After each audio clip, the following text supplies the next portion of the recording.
Ya. Seekor siput-siput kan nggak punya ekor juga kan? Gini bro, itu bahasa Gimana umum. tuh? Sama seperti seekor ikan paus. Ikan paus bukan ikan loh. Dia mamalia loh. Tapi bahasa umum, semua yang hidup di air disebut ikan.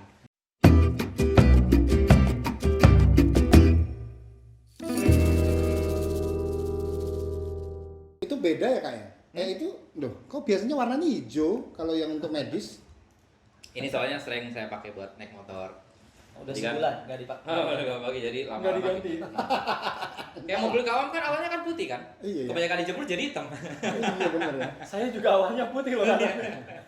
Lebih putih dari Kaujan loh saya awalnya. Tapi ini sih apa namanya? Karbon. Kalau Jadi, mobil yang kayak gini juga ada. Enggak, maksudnya ada warnanya macam-macam ya itu. Ya? Macam-macam. Saya hijau sama putih tuh, yang putih yang kecil tuh. Iya. Itu sama kan medis juga kan? Itu N9 kalau yang putih ya? Yang putih N9. Ada ini kerapatan mikronnya berapa gitu. Cuman ya kalau saya lebih suka pakai yang kain sih. Karena nggak tahu nih. Alasannya apa? Itu lebih sehat ya. Cuman kan itu sekali pakai harusnya ya. Iya. Nggak bisa dipakai berulang-ulang. Jadi ya nambah sampah. Sampah lagi ya. Iya. Sampah ya? Dan itu kan nggak Artinya hanya tempat-tempat khusus kali ya? Apa harusnya namanya? kebutuhan Kebutuhan lah ya. khusus. Kayak saya naik pesawat kan dianjurkan. Ah, Itu iya. kan kemarin karena beberapa jam kan di Betul. pesawat. Dan sirkulasi tertutup kan itu. Saya double pakai medis baru pakai ini. Saya lihat postingannya tuh double. Terus kayak misalkan di rumah sakit juga perlu kan pakai itu. perlu Kawam. Ya cuman itu dilemanya ketika kita menggunakan masker medis itu kan tidak diperuntukkan untuk penggunaan yang berulang-ulang gitu lah. Jadi ya memang Bukan harian ya? sekali, bukan penggunaan harian juga. Kalau Jadi yang berarti sedang boleh. sakit kak, yang sedang sakit pasien sebaiknya ya pakai itu ya. Sebaiknya begitu. Tapi kalau buat teman-teman yang berkegiatan secara Kayak ini, bebas, paket. ya ini. Iya diambil dulu. Ya saya lebih suka ini yang bisa digunakan berulang-ulang. Iya. Gitu. Dan ini juga kalau mau buang ini juga harus hati-hati nih. Gimana? Saya pernah lihat di YouTube itu ada binatang-binatang laut itu yang burung-burung laut itu yang kakinya kelipet ini. Ya. Oh. Makanya bahaya banget kalau ya. buang sampah ini itu cabut ininya. Di samping kita membantu. Gimana coba contohnya? Oh, jangan sekarang. Kalau udah mau dibuang, Ntar kebuang dong itu ya. biar aman di tempat sampahnya. Bisa aja kayaknya. Terus juga sekaligus kita meminimalisir orang-orang yang ingin berniat jahat. Ya, Yang ngambil menyalahgunakan. cuci lagi, Oh. dijual lagi. Ada Ada yang juga Iya, ada. iya. Saya Biasanya penghasilan per bulan berapa kalau lagi kayak gitu? Saya waktu itu nyarinya itu di tempat-tempat yang loh, kok gimana sih ini? Gak apa-apa kak terusin. Nanti suaranya saya kecilin gitu loh. Oh iya, mukanya di blur. Investigasi dong. Iya. Jadi kalau dibuang kayak gitu, kalau dibuang ini. Tapi ini tarik. isu-isu yang sebenarnya paling banyak dimainin sama Kak Resan. Ya buat dongeng saya lebih banyak naikin isu tentang lingkungan sih kalau. Lingkungan ya? Iya. Iya. Itu ada tantangan tersendiri nggak Kak? Kalau kita kan biasanya Kak Tony dia lebih banyak di tema-tema Islam. Bukan mistis ya? Horor. Tantangannya Apa? Ada itu tantangan nggak? tantangannya itu di data sebenarnya Kawajan. Data. Di data informasi ya, di data. Soalnya kan kita menyampaikan hal-hal terkait dengan ini kan edukasi Literasi. keilmuan, ilmiah ya, literasinya. Ini kan literasi tentang lingkungan. Nggak boleh salah. Nggak boleh salahnya. Kontennya nggak boleh salah. Maksudnya nggak boleh ngarang-ngarang. Beda dengan yang kalau dongeng fiksi kemudian itu bisa kita apa ya namanya bisa kita reka-reka. Iya. Ya. Kali ini Nggak bisa. Secara konten artinya data dan fakta ilmiahnya nggak boleh direkayasa. Iya. Contoh misalkan air, saya pernah mengatakan kan, adik-adik pada suatu hari ada seorang anak yang mencuci mobilnya menggunakan selang gitu kan. Warna hitam itu ya? Nah, balik lagi. Nah itu kemudian ayahnya mengatakan pemborosan air, Iya. nanti airnya bisa habis. Nah itu berarti habis memang bener tanah, air di Iya. tanah. Yang saya ketahui sih air nggak mungkin habis ya. Sejak awal zaman sampai akhir zaman ya segitu-gitu aja jumlah air. Tetapi air yang bisa digunakan untuk dikonsumsi itu memang sedikit gitu loh kawan. Dari total 100% air itu paling berapa persen gitu loh. Artinya saya sebagai pencerita harusnya mencari data dulu seperti itu. Ya. Lebih baik seperti itu. Lebih baik gitu ya. Kalau mau menyampaikan cerita-cerita terkait dengan lingkungan. Lingkungan ya. Ini mirip-mirip sama cerita sejarah sih ya, nggak boleh salah ya. Yes. Itu riset Harus, kan ya. harus ada riset loh. Betul, Kalau riset Jan. dulu. Karena Riset. menyangkut tokoh, bukan rekaan gitu. Sekarang gini, nyari datanya tantangan, penyampaiannya tantangan nggak? Penyampaiannya juga tantangan. Karena kan bisa jadi agak rumit gitu ya. Iya. Literasi itu kan. Mungkin rumit enggak, tapi bukan sesuatu yang dilakukan sehari-hari. Contohnya gini, ini teman-teman nilai ya, saya cerita. Di sebuah hutan ada seekor orangutan yang bergelantungan di pohon. Oke. Dia mengambil buah-buahan, kemudian dia membuat sarang dari ranting-ranting yang ada di pohon itu. Oke. Ada koreksi? Nggak ada. Nggak ada. Kata nih, Dia mengambil ranting-ranting. kau aja. Saya nggak tahu. Oke, ini kalau teman-teman konservasionis langsung lo jangan gitu ceritanya. Karena Nggak boleh seekor orangutan. Orangutan Oh. tidak punya ekor. Dia kera, bukan monyet. Bener bro. Ini bukan bisa bro. jadi Iya. Ada orangutan. Oh gitu ya. Segitu. tapi bukan seorang orangutan juga. Bukan seorang Kan juga. orang Eh, hutan. Ada orangnya. Iya, seorang orang. Seorang hutan. Cuma kan kata-kata seekor itu kan penyebutan untuk binatang. Nah, Misalkan seekor siput. Ya. Seekor siput kan nggak punya ekor juga kan? Gini bro, itu bahasa Gimana umum. tuh? Sama seperti seekor ikan paus. Ikan paus bukan ikan loh. Dia mamalia loh. Tapi bahasa umum, semua yang hidup di air disebut ikan. Gitu. Sama orangutan. Orangutan itu hewan dan kebiasaan bahasa umum semua hewan disebut seekor. Oke. Walaupun nggak punya ekor. Nah, kalau kita menyampaikan cerita itu dalam konteks rekreasi, hiburan nggak apa-apa kalau menurut Tapi saya. kalau persoalan konservasi, Konservasi itu edukasi. inilah data ya maksudnya. Data. Iya. Kalau Iya, ditarik Kak. mundur lagi berarti kita bisa bilang seekor manusia karena kan manusia kan juga kan Nggak binatang yang berakal. Gimana tuh? Ya nanti bahasannya tersendiri sih ya. Tapi apa orang kau seseorang, tapi kau binatang seekor. Kita bahas lain waktu. Tergantung definisi dari ngambil dalil yang mana tuh. Nah kalau dongeng konservasi seperti itu sih kau Jan ya. Itu ya. Yang saya alami karena dulu itu saya alami tuh dongeng orangutan pakai kata-kata seekor ya teman-teman konservasionis menggores bukan seekor loh. Berarti apa sesuai dengan data yang benar ya? Iya. Menyampaikannya Iya. ya. Tapi Ya. menurut saya tantangannya juga adalah ya kalau mau bicara tentang dongeng konservasi alam misalnya, pendongengnya harus benar-benar passion di bidang itu ya. Iya. Karena kan kalau Kak Resa nggak suka di bidang itu, rasa-rasanya males juga kan nyari Bisa data. jadi iya ya benar-benar karena nggak keseharian itu. Nggak seharian gitu. Artinya misalnya nih kalau ada job gitu diminta dongeng konservasi alam terus ke saya gitu kan. Ya saya mungkin hari itu doang untuk nyari tahu Ya, tentang ngulik itu kan. ya. Tapi kalau mau yang bener-bener passion ya lempar ke Karesa Kak Resa gitu. Bukan hanya itunya aja. Karesa kan juga gobrin juga, nggak naik motor tapi nyepeda. Oh, iya, iya. Ada yang menarik nggak dari berbagai macam job atau project yang dongeng konservasi itu mungkin bisa dibagi juga ya? Wih menarik banget. Kalau menurut saya sih menarik semua ya, apalagi ketika kita harus turun ke site gitu, ke area-area yang memang Edukasi anak-anak di wilayah itu. ya. Jadi pernah ada program edukasi ke desa-desa penyangga Taman Nasional. Itu seru banget. Keliling desa-desa penyangga Taman Nasional karena bahkan didapati anak-anak di desa-desa penyangga Taman Nasional dia nggak ngerti bahwa dia ada di sekitar Taman Nasional. Dan apa aja keunikan Taman Nasional itu belum tentu ngerti orang desanya gitu. Gitu ya? Iya, faktanya seperti itu loh. Ironis kan? Ironis. Sementara orang-orang dari luar negeri itu mengincar Taman Nasional yang ada di Indonesia sebagai destinasi liburan mereka, orang Indonesianya banyak yang nggak ngerti. Iya, iya, iya. Gitu. Tapi ini bagian dari sistem pendidikan kita yang nggak kontekstual.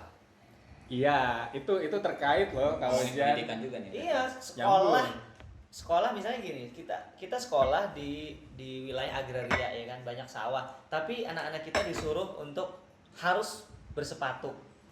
Kelamaan bersepatu, mereka nggak bisa lagi kakinya nginjek sawah. Geli. Itu kan anak Papua itu, kalau jalan saya dulu waktu di Timika itu ada guru ngajar yang ya di sana ya. iya, dia tinggal di pegunungan puncak Jawijaya, ada namanya Kecamatan Singa gitu.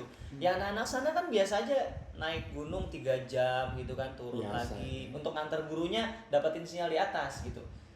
Coba bayangin kalau dia diwajibin harus bisa pakai sepatu gitu kan, nggak kontekstual gitu. Iya, iya. Mereka dapat pelajaran jangan-jangan tentang pasar Tanah Abang, Yes. kereta api. Padahal mereka harusnya taunya pertama kali ya daerah mereka. Iya, iya. Itu memang potret Indonesia banget sih Kak Reza. Iya, Setahu makanya saya juga Kak Reza kan bukan cuma cerita untuk itu kan, nulis buku juga tuh. Buku Iya. pertamanya kalau nggak salah tentang orangutan ya. iya, rumah orang hutan bener kata. Itu berapa miliar eksemplar itu? 17 miliar eksemplar gitu. Masya Allah. M ya. Amin. Amin. Nah, itu tadi ya saya cukup sering kan jalan ke daerah-daerah yang jauh dari kota gitu. Itu juga satu kondisi yang menjadi tantangan loh buat kita karena sekarang ini banyak masyarakat yang akhirnya tidak paham akar budayanya sendiri. Iya, iya, iya. Karena terlalu banyak mendapatkan masukan dari media yang konten-kontennya itu nggak kontekstual. Iya, tadi. Gitu loh. Jadi ya itu kan Ya. oh pengennya kayak gitu akhirnya ya nggak cocok, nggak tepat. Nah, kembali ke dongeng itu ya, dongeng jadi salah satu sarana buat mengembalikan memori kolektif satu lingkungan bahwa ada loh hal-hal keren yang ada di situ yang khas, kearifan lokal yang nggak dimiliki oleh tempat lain, yang kalau kalian kenal kalian bisa jaga, itu bisa dirawat gitu. Nah, saya ini kan mentor dari beberapa pendongeng yang baru ya. Mereka ingin mendalami juga deh. Jadi itu memang selalu banyak pertanyaannya, meminta pertolongan kita itu kalau terkait dengan masalah dongeng yang temanya konservasi. Itu Iya, mereka pasti kesulitan. Karena kalau yang integritas itu kan banyak, Referensinya referensi banyak, banyak. Nah, ini jadi triknya gimana, Kak? Banyak baca sih Lawam. Oke. Literatur ya. Bukan Jadi maksudnya bukan- nonton TikTok nggak? Nonton TikTok juga banyak loh konten-konten. Oh, banyak juga? Iya, Oh, ada? konten-konten tentang lingkungan banyak di TikTok. Berarti Iya, nggak tahu Punya nih, Kak. TikTok semua ya? Kau aja followernya banyak. Enggak, berarti Tuh, dua tiga. jadi Jadi kita banyak baca ya. banyak baca ya. Baca. Tapi pasti nggak cukup. Baik. Kan Apalagi biasanya setelah itu. enggak, maksudnya gini, teman-teman yang saya mentorin ya, itu kan biasanya kalau mencari referensi itu kebanyakan cerita buku cerita dari buku yang sudah Ada. siap diceritakan. Ya. Sebetulnya enggak dong kalau saya dengar dari Kak Reza tadi, seharusnya di sini harus membaca buku-buku yang terkait dengan Isu yang mau disampaikan. yang mau disampaikan Iya. ya. Buku ya, literasi ya, bukan yang sudah jadi dongeng gitu. Jangan sebaiknya kan. Ya, mungkin ada beberapa dongeng yang bisa dijadikan referensi. Banyak juga ya. Ada beberapa, nggak banyak. Tetapi lebih asik lagi kalau kita punya referensi literatur yang lebih banyak. Kemudian ngobrol sama orang-orang yang memang bergerak di bidang itu. Iya, iya. Gitu. Kayak tadi ya, contoh seekor orangutan ya, buat teman-teman konservasionis dia bisa kasih masukan gitu ya. Buat awam mungkin nggak ada masalah, tetapi dari sisi keilmuan itu udah nggak tepat. Ya perkara tuh orangutan bisa ngomong lain soal, itu bagian dari dongeng. Bagian dari Iya dongeng. kan? Iya. Mungkin sama juga seperti ketika kita berkata kayak gini. Oke, sekarang Kak Reza akan bercerita dongeng tentang Nabi Musa. Oh, jangan ya. Nggak boleh dong Nggak dongeng, boleh lah. kisah. Kisah, cerita. Cerita gitu kan. Ya, mungkin seperti itu. Iya, iya. Jadi itu kan terkait sejarah kan, apalagi ya seorang nabi dan rasul, nggak boleh dong dongeng gitu. Nah, terkait konservasi juga seperti itu sih. Kayak gitu ya. Nah, hal-hal kecil yang bisa kita lakukan sederhana untuk Ah. di lingkungan kecil kita di rumah lah. Di rumah, di Apa aja lingkungan. sih? Kalau masker kan Iya, kayak tadi ya. Nah, Maksudnya bisa disampaikan ke anak-anak gitu. iya. Iya. Karena anak kali ya. Saya Karena justru kan harus dicontohkan kan kalau di Iya. rumah itu. Soalnya banyak hal yang rumit-rumit juga kan. Anak PAUD kan akan kesulitan. Saya justru terinspirasi tuh awalnya tuh dari dongeng yang saya dengar dari Kak Awam. Tapi saya lihat ada juga Kak Bimo menceritakan cerita yang sama, mungkin saling memodifikasi ya. Oke. Terus ada beberapa Kak Ucon juga pernah cerita yang sama, tetapi dengan cara yang berbeda. Itu yang tentang ini loh Kak Awam, Raja Kuman, Oh iya, iya. tentang Raja Kuman, pasukan Kuman. Oke, oke. Buat saya itu cerita yang baru saat itu karena kan saya masuk ke dunia dongeng belakangan gitu loh. Tapi buat saya ini cerita keren loh, Monster karena Kuman. Monster Kuman.